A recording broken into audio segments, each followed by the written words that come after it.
Hello class. जैसा कि आप लोगों को पता है कि यूपीपीसीएस द्वारा यूपीपीएससी आप लोगों के लिए जीडीसी और असिस्टेंट प्रोफेसर की वैकेंसी आपके लिए आई है। तो उसको लेकर के जो हमारा सामान्य जीएस वाला पार्ट है, सामान्य अध्ययन वाला पार्ट है, उसको लेकर के आयोग ने हमको क्या सब्जेक्ट बताया है, किस सब्जेक्ट से कितना आएगा, कैसी रूपरेखा रहेगी, कैसे हमको समझना है, कितना पढ़ना है, उस बारे में लेकर के हम लोग इसका आज सिलेबस डिस्कस करेंगे। और आज जो हम लोग सिलेबस डिस्कस करेंगे वो हम लोग करेंगे आपका इंडिया की हिस्ट्री का। तो यहाँ पे ये ऑफिशियल आपका जो आयोग के द्वारा सिलेबस निकाला गया जीएस के लिए ये है। इसमें आपका हम लोग जो पोर्शन देखेंगे वो है भारत का इतिहास। और इसमें देख सकते हैं आप लोगों को कुछ भी क्लियर नहीं दिया बताया गया है, सिर्फ एक लाइन में बता दिया गया है भारत का इतिहास भारतीय राष्ट्रीय आंदोलन सहित। तो इसमें जो हमारा मेन फोकस रहेगा वो भारतीय राष्ट्रीय आंदोलन पर रहेगा। उसके अलावा आयोग लगभग कहां से पूछ सकता है, कहां से जो प्रीवियस ईयर क्वेश्चंस आ चुके हैं वो कहां से आए हैं, पिछले सालों में हमने एनालिसिस करके कहां से ज्यादा क्वेश्चन आए, किस फेज से कम क्वेश्चन आए हैं, इसको आप लोगों के लिए लेकर के आ रहे हैं। लेकिन हम लोग कोशिश करेंगे कि लगभग हम लोग पूरा भारतीय इतिहास, एंशिएंट आपका मेडिवल, आपका मॉडर्न, इसको हम लोग पूरा कवर करें, आपके साथ डिस्कस करें। पिछले सालों में जिस तरीके के क्वेश्चन आए हैं वो आपको एग्जाम्पल दें, एमसीक्यू के थ्रू हम आपको करवाएं, किस फील्ड पे कितना फोकस करना है इस बारे में जाने। तो इसमें सबसे पहले जो हमारे सामने है वो है आपका एंशिएंट इंडियन हिस्ट्री, प्राचीन भारतीय इतिहास। तो प्राचीन भारतीय इतिहास में लेकर कहीं ना कहीं हमारे एक क्वेश्चन, दो क्वेश्चन इस तरीके का मिल जाता है। तो इसमें हम लोग कवर करेंगे कि लगभग हम लोग इसको पूरी तरीके से जान लें। तो इसमें सबसे पहले जैसा कि आप लोगों को पता होगा हम लोग सिंधु घाटी सभ्यता पढ़ेंगे। पहला टॉपिक होगा सिंधु घाटी सभ्यता। फिर सिंधु घाटी सभ्यता का समय कितना है, ये कब से कब तक चली है, और विभिन्न विद्वानों के अनुसार इसके क्या क्या आपके उन्होंने अपने अपने राजा राम मोहन राय ने कैसे दिया, आपके बाकी जो लोग थे उन्होंने किस तरीके से, अलग अलग विद्वानों ने जो जो समय अवधि है उसके बारे में जानेंगे। और जो सबसे ज्यादा एक्सेप्टेबल है उसके बारे में जानेंगे। रामचंद्र शुक्ल ने कुछ और बताया है इन सबको लेकर के। फिर इसकी इंपॉर्टेंट साइट कौन कौन सी हैं, इसके प्रमुख स्थल कौन कौन से हैं, जैसे आपके हड़प्पन साइट जिनके बारे में हम लोग पढ़ते हैं, लोथल, धौराविला, बनावली,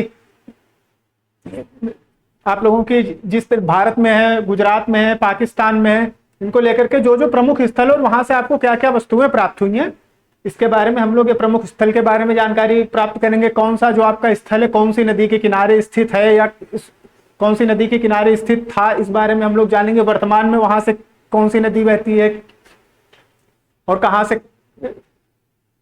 से मृतकों का टीला मिला है, कहां से दोहरा समाधान मिला है, कहां से तिहरा समाधान मिला है, कहां से नर्तकी की मूर्ति मिली है, ये सब हम लोग इस बारे में जानेंगे। इसकी नगर व्यवस्था के बारे में जानेंगे। उसके बाद आएगा आपका वैदिक काल। वैदिक काल में हम लोग जो इसका प्रारंभिक वैदिक काल था, जब शुरुआत में जब वेदों बिल्कुल सिंधु घाटी सभ्यता के बाद जिसका प्रारंभ हुआ था, हम लोग प्रारंभिक वैदिक काल जानेंगे। फिर हम लोग आर्यन सोसाइटी जानेंगे। आर्यन सोसाइटी में हम लोग ये जानेंगे कि उस टाइम पे समाज कैसा था, और जो विभिन्न विद्वानों के ऊपर ये मतभेद है कि आर्यन यहाँ से आए थे, कोई कह रहा है आर्यन मध्य एशिया से आए थे, उस चीज को लेकर के किस विद्वान ने क्या कहा है उसको लेकर के हम लोग आर्यन समाज में जानेंगे। जो हमारे फेमस कोट्स हैं आपके, जो बहुत फेमस थिंकर हुए हैं या हिस्टोरियंस हुए हैं, उनके जो कोट्स हैं उनको हम लोग यहाँ पे उनको एज इट इज ये किसने कोट दिया था ये याद करने की कोशिश करेंगे। अगला है आपका उत्तर वैदिक काल, लेटर वैदिक फेज। उत्तर वैदिक काल में समाज में क्या क्या समस्याएं आ गई, क्या क्या कुरीतियां आ गई, धर्म कितना कठिन हो गया, कितना कर्मकांडी हो गया, औरतों की क्या कंडीशन थी, उनसे शिक्षा का अधिकार, उपनयन संस्कार, ये सब जिस तरीके से समाज में व्याप्त था, जिस तरीके से लोगों को मिलना चाहिए था, उसके बारे में जानेंगे। फिर सोसाइटी, उस समय समाज में स्त्रियों की स्थिति क्या थी, समाज में स्त्रियों की स्थिति क्या थी, कितने लोगों को विवाह का अधिकार था, विवाह के कितने प्रकार थे, किस तरीके से समाज चलता था, समाज में क्या क्या कुरीतियां थी, धार्मिक व्यवस्था क्या थी, इसके बारे में जानेंगे। पॉलिटिकल कंडीशन, राजनीतिक दशाएं जानेंगे, वहां पे क्या क्या था। जैसे आपको लोगों को पता होगा कि वैदिक काल में ही सभा और समिति को ब्रह्मा की दो बेटियों के रूप में जाना गया। सभा क्या थी, समिति क्या थी, ये लोग प्रशासन के ऊपर किस तरीके से इन्फ्लुएंस करते थे, उसको किस तरीके से चलाते थे। उसके बाद इकोनॉमिक कंडीशन, उस टाइम पे हमारी आर्थिक दशाएं क्या क्या थी, हमको किस किस चीजों की जानकारी थी, किन चीजों की जानकारी नहीं थी, हम किस किससे परिचित थे, किससे नहीं परिचित थे, इस बारे में आर्थिक उस टाइम लेन देन का साधन क्या था ये जानेंगे। फिर आपका आ जाएगा वैदिक साहित्य। वैदिक साहित्य में जैसे हमारे चारों वेद आते हैं, उपनिषद है, उपनिषद के बाद ब्राह्मण है, उनके बारे में जो मेन कम से कम सबके एक एक दो दो ब्राह्मण तो हम जानेंगे ही, उनके वेदों के उपनिषद क्या क्या, क्योंकि अब डायरेक्ट आपसे सामवेद, ऋग्वेद, यजुर्वेद या अर्थवेद नहीं पूछेगा। अब वो ये पूछता है कि इनके ब्राह्मण, मुख्य ब्राह्मण कौन से, आप लोग प्रीवियस ईयर में आप लोगों ने देखा होगा इस टाइप के क्वेश्चन आ रहे हैं। तो हम लोग उनके ब्राह्मण पढ़ेंगे, उनके उपनिषद पढ़ेंगे वेदों के। उसके बाद में आपका आता है महाकाव्य। महाकाव्य में जैसा रामायण और महाभारत है, तो हम लोग रामायण जानेंगे, महाभारत जानेंगे, इनको किसने लिखा, किसने काम किया इनके ऊपर, कब लिखी गई। उसके बाद हम धीरे धीरे आ जाएंगे जैनिज्म एंड बुद्धिज्म पर। जैन धर्म और बौद्ध धर्म में आखिर क्या जरूरत रही उत्तर वैदिक काल के बाद कि ये धर्मों को उभरने की जरूरत लगी, क्या क्या कुरीतियां थी हिंदू धर्म में, हिंदू धर्म कितना जटिल हो चुका था, नए धर्मों का उदय क्यों हुआ। उसके बाद हम लोग जैन धर्म के सिद्धांत क्या क्या है, जैन धर्म में किस तरीके से अहिंसा को जरूरी बताया गया है, बाकी उसके जिस हिसाब से जितने सिद्धांत हैं उनको हम देखेंगे। फिर उसके बाद जैन बाद में कितने संप्रदायों में विभाजित हो गया। उसके बाद जैन परिषदें कहाँ कहाँ हुई, वेरी इंपॉर्टेंट। उसके बाद आपका फिर हम लोग बौद्ध धर्म के उदय के पास आ जाएंगे, उसकी घटनाएं और सिद्धांत देखेंगे कि जो हमारा बौद्धिज्म है उसके क्या क्या सिद्धांत हैं, क्यों समाज में इन धर्मों को, नए धर्मों को इतना ज्यादा पसंद किया जा रहा था, क्या रीजन थे। फिर हम लोग बाद में बौद्ध धर्म के भी संप्रदाय जानेंगे। उसके बाद आप लोगों को पता होगा बौद्ध संगत इंपॉर्टेंट टॉपिक है आपका। बौद्ध संगत से पूछा करता है कि इसकी अध्यक्षता किसने की थी, पहली बौद्ध संगत कहाँ हुई, दूसरी कहाँ हुई, तृतीय कहाँ हुई। तो बौद्ध संगत, पहली बौद्ध संगत में क्या हुआ, दूसरी में क्या हुआ, किसके शासनकाल में हुई, ये सब लोग बौद्ध संगत। उसके बाद महत्व और प्रभाव, ये जो नए धर्म आए जैनिज्म और बौद्धिज्म का उदय हुआ, इनका महत्व क्या रहा और सोसाइटी के ऊपर, समाज के ऊपर या भारतीय समाज के ऊपर इनका तब क्या प्रभाव पड़ा, वो हम लोग जानेंगे। और इनको लोगों ने इतना ज्यादा क्यों एक्सेप्ट किया, इतना ज्यादा, जब हमारे पास धर्म पहले से था तो कोई नया धर्म आ रहा है और उसको लोग इतना ज्यादा पसंद कर रहे हैं, तो ये क्यों हुआ, और समाज पर उसका प्रभाव पॉजिटिव पड़ा, निगेटिव पड़ा, इस बारे में भी हम लोग जानकारी करेंगे। उसके बाद है आपका महाजनपद और मौर्य काल। महाजनपद काल तो आप लोगों को पता है 16 महाजनपद थे, तो इनका उदय क्यों हुआ, इनके उदय के कारण जानेंगे कि कैसे कैसे कबीले या लोग शक्तिशाली होते गए तो महाजनपदों का उदय होता गया। फिर जो इनके बीच में सबसे शक्तिशाली उभरा मगध साम्राज्य, उसके बारे में जानेंगे। चंद्रगुप्त मौर्य कैसे सिंहासन पर बैठे, चंद्रगुप्त मौर्य के साथ हम लोग आपका चाणक्य के भी बारे में पढ़ेंगे, इनकी अर्थशास्त्र बुक इन्होंने लिखी है वो पढ़ेंगे, विष्णुगुप्त, इनके कौटिल्य जो इनके अलग अलग नाम है वो भी जानेंगे। उसके बाद आपका आ जाएगा बिंदुसार। बिंदुसार ने क्या किया है, इस टाइम पे जो बौद्ध हमारा धर्म था उसके लिए इसने क्या क्या किया है।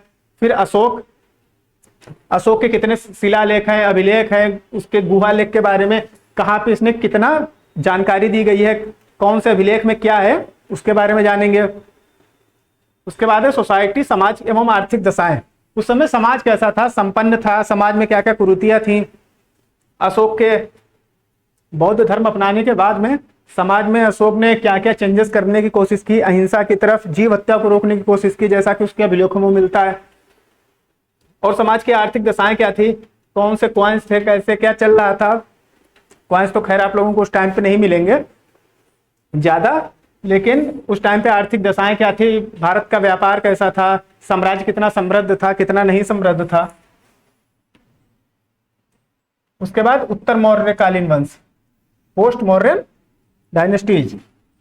इसमें आपका आएगा इंडो ग्रीक, जो हमारे इंडो ग्रीक्स थे, शक, क्षत्रप, कुषाण, इनको हम लोग एक साथ में पढ़ेंगे इंडो ग्रीक से रिलेटेड। उसके बाद हमारा आ जाएगा शुंग वंश, कर्ण वंश, सातवाहन। ये जो हमारे मौर्य काल के बाद में जो बड़े साम्राज्य उभरे उनके बारे में, शुंग वंश, कण्व वंश और सातवाहनों के बारे में हम लोग जानेंगे। उसके बाद फिर आ जाएगा आपका गुप्ता पीरियड। गुप्ताओं का उदय क्यों हुआ कि, और कहां से गुप्ताओं का उदय हुआ है कि साम्राज्य इतना ज्यादा कमजोर पड़ने लगे कि गुप्तों का उदय किस लिए हुआ। फिर इसके बाद में हम लोग जिसने स्थापना करी, स्थापना, इसके बाद में हम लोग इसके सब गुप्त साम्राज्य की स्थापना किसने करी और कब करी, पूरा हम लोग ईयर वाइज उसके बारे में जानने की कोशिश करेंगे। फिर इसका जो चंद्रगुप्त प्रथम के आएगा, फिर समुद्रगुप्त जिसे भारत का नेपोलियन भी बोलते हैं, इसने कहाँ तक अपने साम्राज्य का विस्तार किया, गुप्त साम्राज्य की सीमाओं को बढ़ा करके ये लोग कहाँ तक ले गए, उसके बाद चंद्रगुप्त द्वितीय, फिर कुमारगुप्त प्रथम, स्कंदगुप्त। इस बारे में हम लोग कौन कौन सी, जैसे कुमारगुप्त को लेकर के कौन सी किताब लिखी गई, कौन कौन से कवि थे, उन्होंने कौन कौन सी किताबों की रचना की, हम लोग लिटरेचर के बारे में अलग सेक्शन से पढ़ेंगे।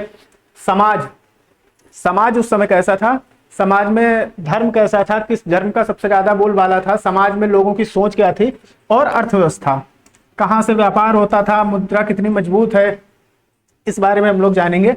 अब यहाँ तक आप लोगों की इकोनॉमी, यहाँ तक आते आते आपका सिक्कों का प्रचलन काफी ज्यादा हो जाएगा। उसके बाद है उत्तर और किसके समय में कैसे सिक्के थे, उनको क्या बोलते थे। उसके बाद हम लोग फिर उत्तर भारत के वंश, ये मौर्यों के, गुप्त के बाद में जब गुप्तों का धीरे धीरे विघटन हो जाएगा, उसके बाद में कौन कौन से वंश आएंगे, पाल, प्रतिहार, राष्ट्रकूट, इनके कौन कौन से आपके प्रसिद्ध राजा हुए हैं, उनके नामों को जानेंगे, क्या क्या काम किया, उनकी उपलब्धियां क्या क्या रही, उन्होंने आपके इस कला और कला को लेकर के किस तरीके से काम किया, कौन कौन सी किताबें लिखी गई हैं, इनके दरबार में कौन कौन से कवि रहे हैं।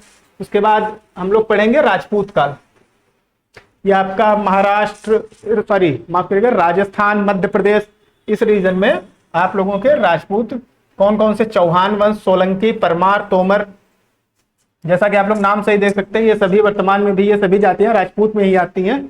तो इनका उदय कैसे हुआ, इनके जो कौन से प्रसिद्ध राजा हुए, इन्होंने जो राजस्थान को इमारत, कौन कौन सी इमारतें बनवाई, कौन सी स्थापत्य कला इन्होंने विकसित करी, जो राजस्थान इतना समृद्ध है। उसके बाद हम लोग दक्षिण भारत के जितने वंश हैं उनको, या जितने आप लोगों की डायनेस्टी रही है, उनको एक साथ देखेंगे। आप लोगों का चोल, राजराजा चोल, उसने कहां तक विजय पाई, उसकी नौसेना कैसी थी, उन्होंने क्या क्या काम किया, कौन कौन से सबसे इंपॉर्टेंट स्थापत्य कला को लेकर के जो दक्षिण भारत में राजाओं का योगदान है, वो आप लोगों का राजाओं से ज्यादा उनका जो स्थापत्य कला का काम है वो इंपॉर्टेंट है। उसके बाद चोल, चेर पांड्य, पल्लव, चालुक्य के बारे में हम लोग जानकारी प्राप्त करेंगे। बादामी के चालुक्य, वेंगी के चालुक्य, दोनों अलग अलग थे, टाइम पीरियड भी इनका अलग अलग ही है।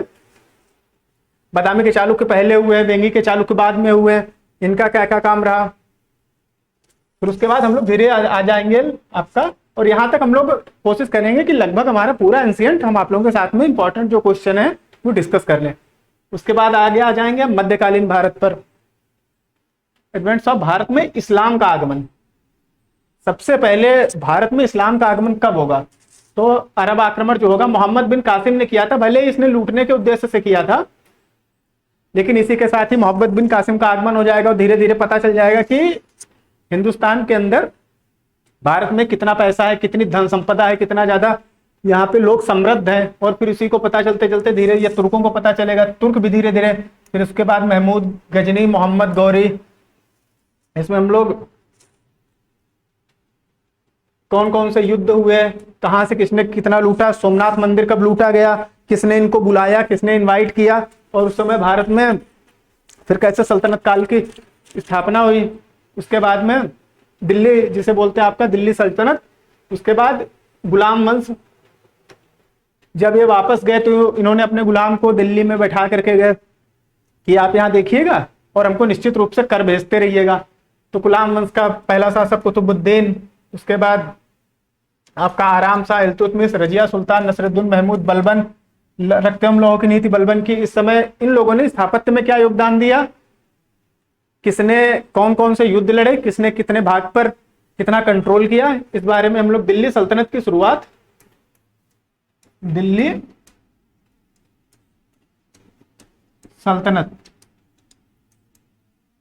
सल्तनत यहीं से शुरू होती है, तो हम लोग इसके बारे में डिटेल में पढ़ेंगे। उसके बाद हमारा आप लोगों के गुलाम वंश के बाद आ जाते हैं आपके खिलजीज। खिलजीज में जलालुद्दीन खिलजी, अलाउद्दीन खिलजी। अलाउद्दीन खिलजी ने कहां तक विजय प्राप्त करी, कितना बड़ा साम्राज्य खड़ा किया इसने, कौन कौन से राजाओं ने इसकी अधीनता स्वीकारी, गुजरात पे कंट्रोल था कि नहीं था, इस बारे में हम लोग जितनी भी खिलजीज की विजय रही है, भारत विजय या दक्कन की विजय, क्योंकि ऊपर साइड में इनका कंट्रोल था, लोग दक्कन की तरफ आने की ज्यादा कोशिश करते थे, तो हम लोग उन लड़ाइयों युद्धों के बारे में भी पढ़ेंगे। फिर आ जाते हैं आपके तुगलक, गयासुद्दीन तुगलक, मोहम्मद बिन तुगलक, फिरोज शाह तुगलक।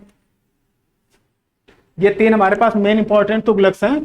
इन्होंने सुधार करने की क्या क्या कोशिश की, इन्होंने भूमि कर के लिए क्या किया, बाजार नियंत्रण को कंट्रोल करने की बात आएगी तो हम लोग अलाउद्दीन खिलजी के बारे में, इसकी बाजार नीति स्पेशली पढ़ेंगे। फिर गयासुद्दीन तुगलक ने, उसने सिक्कों के साथ क्या क्या एक्सपेरिमेंट किए, राजधानी के साथ क्या एक्सपेरिमेंट किए, किन क्षेत्रों को लेकर के उसे कैप्चर करना था, वहां उससे क्या गलती, उसने अलग से सेना बनाई, फिर उसको अलग से पूरा वेतन दिया। यहाँ पे हम लोग डिटेल में जानेंगे। उसके बाद आपका आ जाता है लोधी वंश। लोधी वंश में हम लोग फिर बहलोल लोधी, सिकंदर लोधी, इब्राहिम लोधी, इनके बारे में जानकारी प्राप्त करेंगे। उसके बाद में यहीं पर हम लोग अलग से सरकी वंश के बारे में भी पढ़ेंगे। यहाँ पे मेंशन नहीं हो पाया है। सरकी वंश के बारे में भी हम लोग जानकारी प्राप्त करेंगे। कौन सा नगर इन्होंने बसाया, कौन सा नगर में इन्होंने शासन किया, कौन से नगर को इन्होंने कल्चरली और एजुकेशनली बहुत ज्यादा रिच किया, उसको बहुत ज्यादा एक तरीके से हेरिटेज में आज जो गिना जाता है, क्यों गिना जाता है, हम लोग सरकी वंश के बारे में भी जानकारी।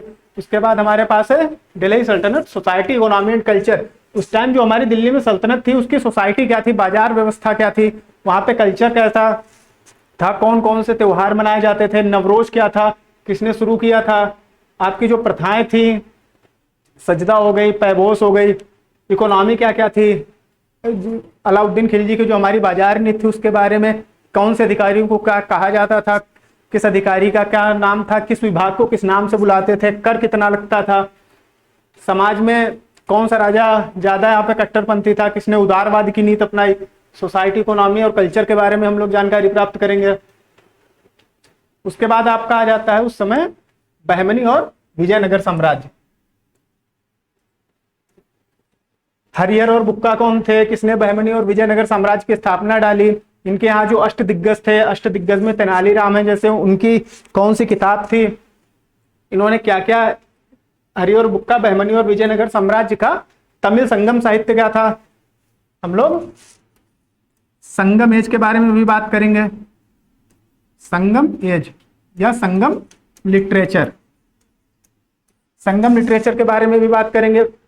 जो उस समय अलवर और नैनार हुए आपके, वे कहाँ थे, कहाँ नहीं थे, और क्या कारण था कि बाबर ने जो अपनी आत्मकथा थी उसकी बाबरनामा, उसमें उसने लिखा था अगर इस समय भारत में सबसे ज्यादा कोई मजबूत साम्राज्य है तो वो बहमनी है। क्या था ऐसा साम्राज्य में, कल्चरली ये लोग कितने रिच थे, इनकी सेनाएं क्या थी, इनके ऊपर किस कौन कौन कब बैठा, इस बारे में जानेंगे। उसके बाद हमारे जो आ जाते हैं मध्यकालीन मुगल, जिन्होंने सबसे ज्यादा वर्षों तक हमारे ऊपर शासन किया, बाबर, हुमायूं, उसके बाद आपका ब्रेक लग जाएगा। उसके बाद फिर अकबर, जहांगीर, शाहजहां, औरंगजेब। बाबर, हुमायूं तो खासकर इतना ज्यादा स्थापत्य कला में काम नहीं कर पाएंगे, लेकिन अकबर के आते ही,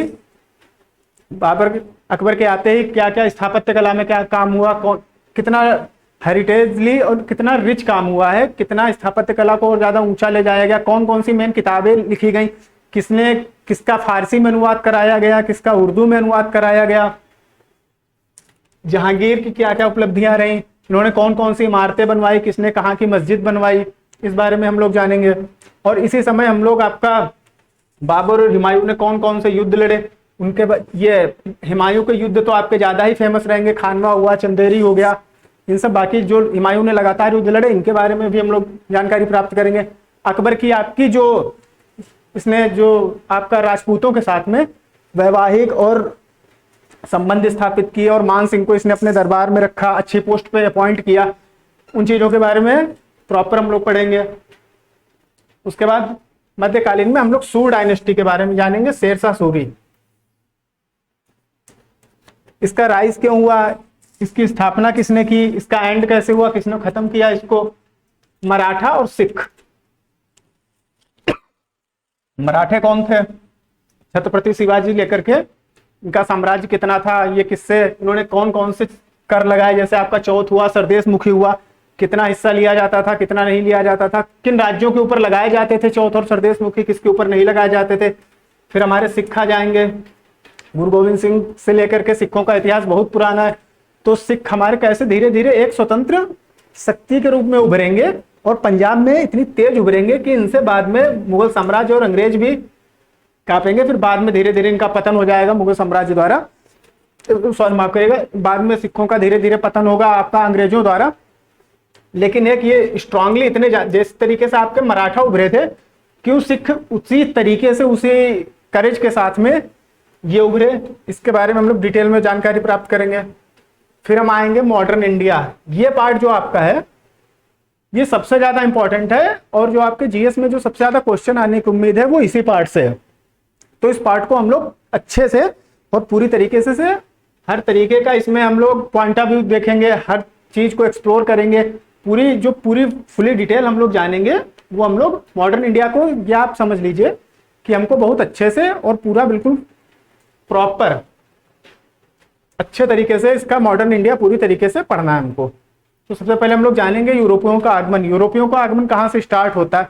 1498 में वास्को डिगामा से लेकर के पुर्तगाली, डच, फ्रांसीसी, ब्रिटिश कौन कैसे आया, किसने कहाँ पे अपनी कॉलोनियां बनाई, मोस्ट इंपॉर्टेंट है किसने पहली बार कॉलोनी बनाई। ब्रिटिश ने बंगाल, मद्रास, बॉम्बे में कब कंपनी बनी, पहला लाइसेंस कब मिला, इनका इतिहास क्या रहा, कैसे कैसे जो हमारे लेटर मुगल्स थे कैसे अंग्रेजों ने दस्तक, फरमान, इन सब चीजों के बारे में है वो हम जानेंगे। उसके बाद आधुनिक भारत आपका आ जाता है।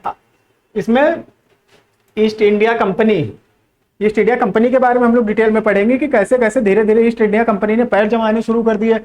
उसने धीरे धीरे आपका रेवेन्यू के साथ में पॉलिटिकल में भी धीरे धीरे हस्तक्षेप करना शुरू कर दिया। कहाँ कहाँ उसने प्रेसिडेंसी बनी। फिर प्रादेशिक राज्य, कौन कौन से ऐसे राज्य थे, यहाँ पे आप लोग प्रादेशिक राज्य की जगह कर लीजिए स्वतंत्र प्रादेशिक राज्य।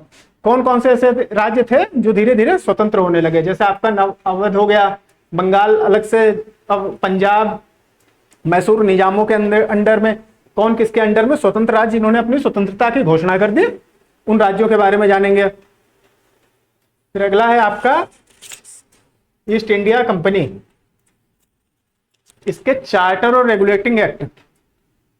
इसमें कौन कौन से आपके चार्टर एक्ट आए थे 1773 से लेकर के, और कौन कौन से रेगुलेटिंग एक्ट थे, इसके बारे में हम लोग डिटेल से जानेंगे। किसमें क्या प्रावधान था, किसने क्या सुधार किए, गवर्नर जनरल कब हो गया, उसकी जो गवर्नर जनरल कब हो गया, उसकी जो आपकी जो मंत्री परिषद बनाई जाती थी, जो उसकी कमेटी बनाई जाती थी, 4+1 का स्ट्रक्चर क्या था, वीटो स्ट्रक्चर क्या था, बाद में उसको 3+1 कर दिया गया। इस बारे में हम लोग डिटेल में जानेंगे। और क्यों ये लागू करना पड़ा, चार्टर एक्ट क्यों ब्रिटिश संसद को यहाँ पे भेजने पड़े, ऐसी क्या मांग की थी ईस्ट इंडिया कंपनी ने कि उनको रेगुलेटिंग एक्ट या चार्टर्स भेजने पड़े। अगला है आपका आधुनिक भारत में।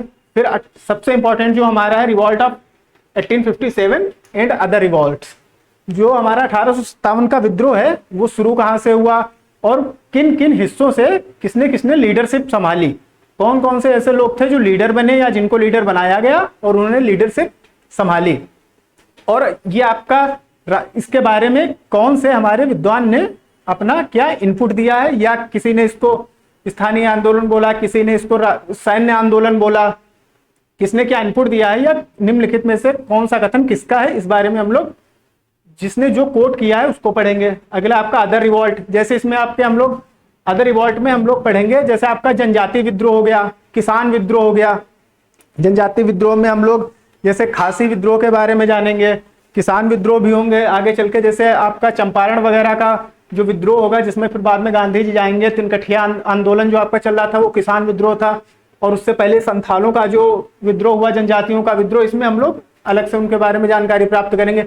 और आपका 1857 से एक बार हो सकता है लीडरशिप को लेकर के क्वेश्चन आए, लेकिन ये आपका अदर रिवॉल्ट जो है, जो आपके जनजातीय आंदोलन है और किसान आंदोलन है, इससे आपके क्वेश्चन आने की उम्मीद अच्छी खासी रहती है। फिर अगला आपका सोशल एंड रिलीजियस मूवमेंट। उस समय भारत में कितनी कुरीतियां आ गई, जैसे आपकी सती प्रथा हो गई, जो उसके बाद में फिर विधवा पुनर्विवाह प्रथा को कैसे सही किया जाएगा, सामाजिक और धार्मिक आंदोलन। समाज में उस समय जो एक नवचेतना की लहर उठ रही थी, एक तरीके से इंडिया में बोले तो आपका रिलीजियस और सोशल जो एक तरीके का रिनेसां आया, जो रिनेसां आया उसको लेकर के कौन कौन सी सोसाइटीज की स्थापना हुई, कौन कौन से जो हमारे जैसे हमारे राजा राम मोहन राय हुए एक एग्जाम्पल हुआ, उन्होंने क्या क्या काम किया, उन्होंने कौन सी सोसाइटी की स्थापना की, उन्होंने कौन सा अखबार चलाया, उन्होंने कौन सी पत्रिकाएं चलाई, उन्होंने जन समाज को कैसे जागरूक किया, किस तरीके से इंडिया का इस समय जगह, उस तरीके से यहाँ पे जानेंगे। सामाजिक और धार्मिक एक तरीके का जो आंदोलन जो एक हवा आई थी उस चीज को लेकर के। अगला ये आपका सबसे इंपॉर्टेंट टॉपिक है, इसके ऊपर खास ध्यान दीजिएगा, भारतीय राष्ट्रीय आंदोलन। क्योंकि आयोग ने अपने जो उसका ऑफिशियल सिलेबस है उसमें इसको भारतीय राष्ट्रीय आंदोलन को अलग से मेंशन किया हुआ, तो सबसे ज्यादा जो हम ध्यान देंगे वो इंडियन नेशनल मूवमेंट पर ही देंगे, और हम लोग कोशिश करेंगे कि लगभग हम लोग इसके जितने एक्सपेक्ट हैं उनको कवर अप कर लें। इसको हम लोग फेज में बांट करके पढ़ेंगे। पहला फेज जो हम लोग पढ़ेंगे 1885 से 1905, कांग्रेस विभाजन से लेकर के, कांग्रेस की स्थापना से लेकर के बंगाल के विभाजन तक। फिर वहां से स्वदेशी कैसे आएगा उसको भी हम लोग विद डेट के साथ जानेंगे, कौन सा सम्मेलन कहां पे हो रहा है। उसके बाद हम लोग बंगाल विभाजन पढ़ेंगे, पार्टीशन ऑफ बंगाल 1905। इसके बाद में कौन सा आंदोलन उठा था। फिर हम लोग सूरत फूट के बारे में जानेंगे, जहां पे कांग्रेस नरम दल और गरम दल में धीरे धीरे अलग हो गई थी। फिर सेकंड फेज आएगा 1907 से 17, द्वितीय चरण। यहाँ पे फिर हम लोग जानेंगे कि जो कांग्रेस में एक्सट्रीमिस्ट का प्रभाव था वो धीरे धीरे कैसे बढ़ने लगा। उसके बाद फिर गांधी जी वहां पे धीरे धीरे भारतीय राजनीति में उनकी एंट्री होगी। मुस्लिम लीग, इस लीग में इसी चरण में मुस्लिम लीग ज्यादा की स्थापना होगी, जिसको अंग्रेजी सरकार ने अपने एज अ सेफ्टी वॉल्व भी यूज किया था, और जो बाद में जाकर के भारतीय राजनीति में बहुत बड़ा रोल निभाएगी। उसके बाद आएगी हमारी 1917 से गांधीयन एरा।